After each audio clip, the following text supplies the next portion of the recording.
Wrestlers that I miss.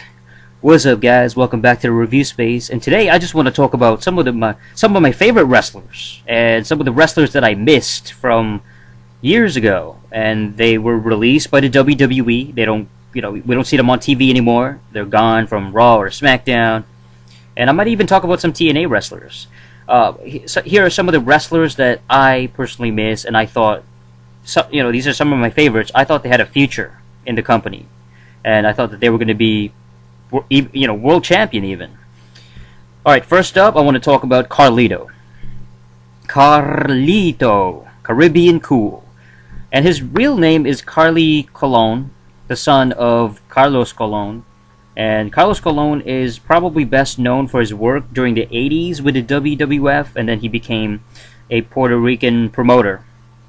And he ran the I forgot what his promotion is called in Puerto Rico, but back in the 80s they had kind of a booming period. Yeah, it was called WWC, the World Wrestling Council. Yes.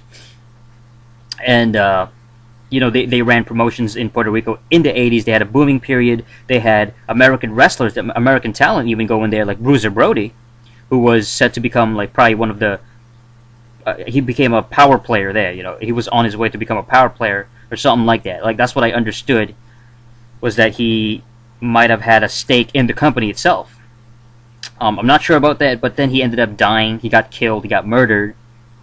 Actually, he was basically shanked by a freaking a fellow wrestler, a Puerto Rican native wrestler. And so after that event, this was back in the late 80s, the WWC, the Puerto Rican promotion, it never really bounced back after that. It just kind of got a bad reputation. This horrible stigma attached to it. Oh, it's too dangerous there. It's too messed up, and the rep was definitely affected. Some of it was chronicled by Bret Hart in his Hitman book, specifically Carlos Colon himself. He kind of talked about him a little bit, and going over to Puerto Rico, and Bret Hart basically just chronicling some of his limited experience, the stuff that he had back in the 80s, and what it was like back then in the Puerto Rican scene. But anyway, talking about Carly Colon, aka Carlito, I thought this guy was a future champion. I really marked out for him. I really dug his gimmick, the look, he bites the apple, he spits it in the face of his opponents. And he got a pretty good push. He got a pretty good faith run by the WWE. They actually, they invested a little bit into his character.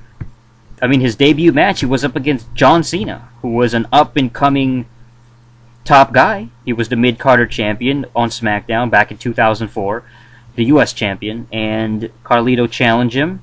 His first match in the WWE debut, beats John Cena, albeit cheating because he's the heel. But I thought there was a pretty good chemistry there too. Like, it was almost like a mid-2000s version of, I don't want to say it's not the same, but Rock versus Stone Cold. There was kind of like a dynamic that had the United States champion John Cena, who was like this rapping guy. He was a rapping guy, and people liked him. The crowd was into him. And then you have Carlito, who's sort of this cocky, arrogant guy who referred to himself in the third person. And it was, I thought that maybe it was a potential thing somewhere down the road. A few years later, they would end up feuding for the world championship. Carlito would be an established guy. He would be a top guy, a top heel, and John Cena would be a top babyface / anti-hero, where he would still have his rapping thing.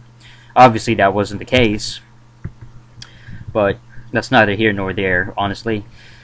I know that Carlito, after he was released by the WWE, he went on to, I think he started back in WWC, went to WWE Developmental, and then he had his run there. He went back to WWC.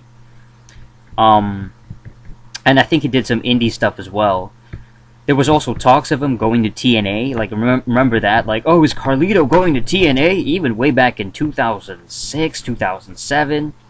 Because the way he was booked in WWE was so strange. They would give him a little bit of a push in the mid card, and then they would bring him back, and then he would get injured. He was always getting injured, it seemed, and that, to me, that was the biggest thing that held him back: his injuries, and perhaps even his attitude.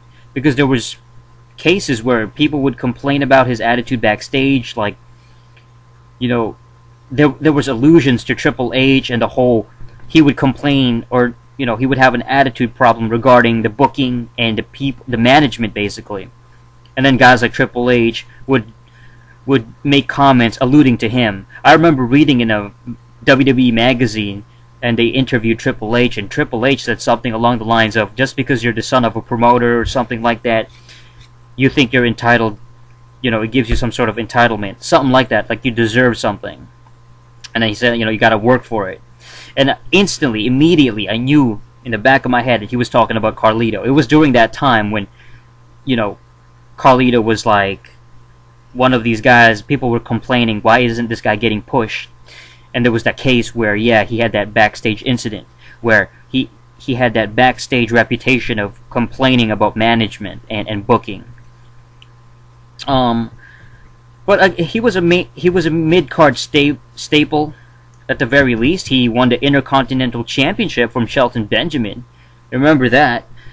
His debut match on Raw when they moved him on Raw. So that was kind of cool. So he got some time to shine. He got his chance. He had the Carlitos Cabana thing. His talk show segment. That was kind of interesting, and it gave him something to do when he was injured. That was when Eminem debuted, John Morrison, Melina, Mercury, those guys.